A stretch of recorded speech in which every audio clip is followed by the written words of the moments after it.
কয়েকদিন বাদেই দোল, রঙের উৎসবে মাতবেন সকলে। আর এই দিন মঠ ও ফুটকড়াই দিয়ে মিষ্টিমুখ করানোর রেওয়াজ রয়েছে। দিন বদলের সঙ্গে সঙ্গে এখন সেই রেওয়াজও ফিকে হয়ে গেছে। স্বাস্থ্য সচেতন মানুষ এখন আর চিনির পাকে মোড়ানো মঠ ফুটকড়াইয়ের খোঁজ করেন না, তাই চাহিদাও কমেছে।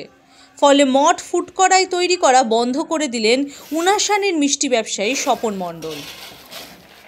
হাওড়ার উনাশানি শিউলিপাড়ায় স্বপনের মুড়কি বাতাসা তৈরির কারখানা রয়েছে। ঠাকুরদা বাবার ব্যবসা তিনি আজও ধরে রেখেছেন। সাধারণত দোল পূর্ণিমার 15 দিন আগে কারখানায় মঠ ও ফুটকড়াই তৈরির তোড়জোড় শুরু করে দেন স্বপন, কিন্তু এবছর মঠ আর তৈরি করছেন না। কারিগরের অভাবে ও চাহিদা না থাকায় এবছর এই সিদ্ধান্ত নিতে বাধ্য হয়েছেন। অনেকদিন আগে থেকেই বানাচ্ছি, বানাতে ভালো চাহিদাও ছিল।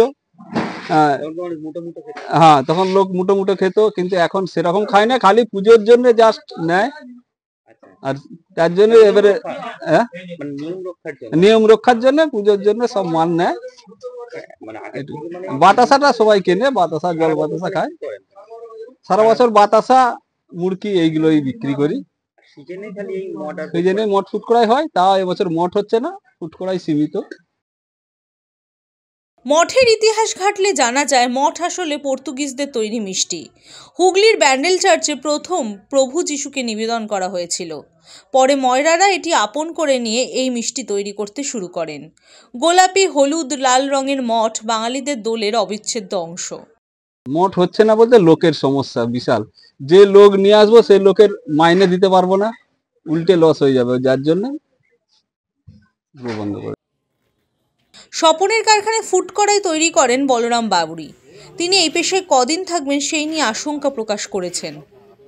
সারা বছর কাজ করি না, আর বছরে 15 দিন আমি এখানে আসি, এসে মঠ ফুটকড়াই তৈরিটা হয় না। এবছরে মঠ হলো। হ্যাঁ, অন্য জায়গায় কাজ করে আমাকে যখন বলে সিজনের জন্য আমি আসি। না, সেটা তো বলা যাবে না এখন। হ্যাঁ, আগে যেমন হতো তার থেকে এখন তো কমে যাবে। এখনো তো ওর মধ্যে চিনি এসব তো মেশানো হয়, ওই জন্য এখন হচ্ছে কমে যেতে পারে। আর আমি থাকবো কি তাও সন্দেহ। প্রতি বছর দোলে পাড়ায় রঙের দোকান দেন সুলগ্না বেরা। তার কথায় ছোটবেলায় মুঠো মুঠো মঠ ফুটকড়াই খাওয়া হতো, কিন্তু এখন আর কেউ মঠ ফুটকড়াই খেতে চায় না, চাহিদা খুবই কম। মানে যত দিন যাচ্ছে একটু এখন সেলটা একটু কমেই গেছে। প্রথম প্রথম বেশ ভালোই হতো, একটা চাহিদা ভালোই ছিল, কিন্তু এখন বিভিন্ন মানুষের রোগ বেড়েছে, সুগারের প্রবলেম, ডায়াবেটিস, তারপরে হচ্ছে এখন ডায়েট, আর মানুষ অতটা মিষ্টি খেতে চায় না।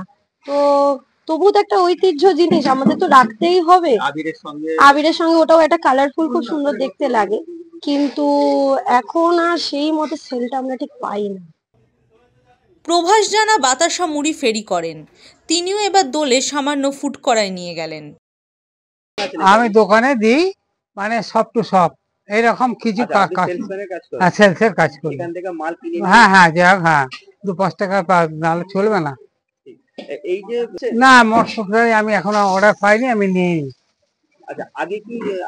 আগে সে অনেক বছর আগে, এখন নেইনি, গত 2 বছর ধরে নিচ্ছে না, চাহিদা কম। চাহিদার অভাবে ক্রমশই হারিয়ে যাচ্ছে বাঙালির দোল পূর্ণিমার এই চিরাচরিত প্রথা। হাওড়া থেকে দেবাশিস গুছাইতের রিপোর্ট, দ্য ওয়াল।